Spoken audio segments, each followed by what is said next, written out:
গাজার আকাশে ধোঁয়ার রেখা মিলিয়ে যায়, কিন্তু ধুলো জমে থাকে মানুষের স্বপ্নের উপর। যুদ্ধের আগুনে পুড়ে গেছে স্কুল, বিশ্ববিদ্যালয় এবং লাইব্রেরি। পুড়ে গেছে অসংখ্য শিক্ষার্থীর আগামী দিনের আশা।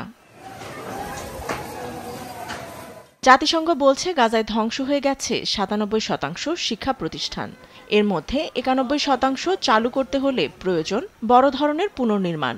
ইসরায়েলি অবরোধে শিক্ষা সামগ্রী প্রবেশ সীমিত, ফলে থমকে গেছে পুনর্গঠন কার্যক্রমও।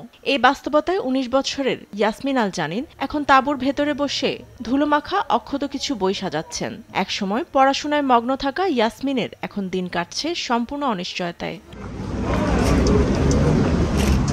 ফিলিস্তিন শিক্ষা মন্ত্রণালয়ের হিসাবে হামাসের গেল বছরের ৭ অক্টোবরের হামলার পর ইসরায়েলের পাল্টা অভিযানে এ পর্যন্ত ৩৬০টি স্কুল ধ্বংস হয়েছে।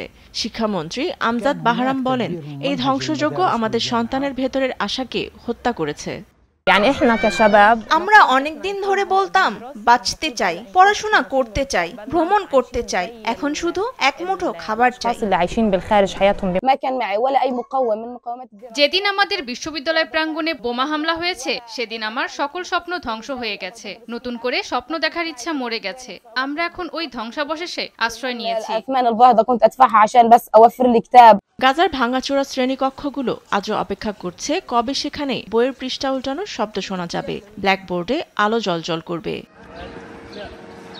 নিউজ ডেস্ক, দেশ টিভি।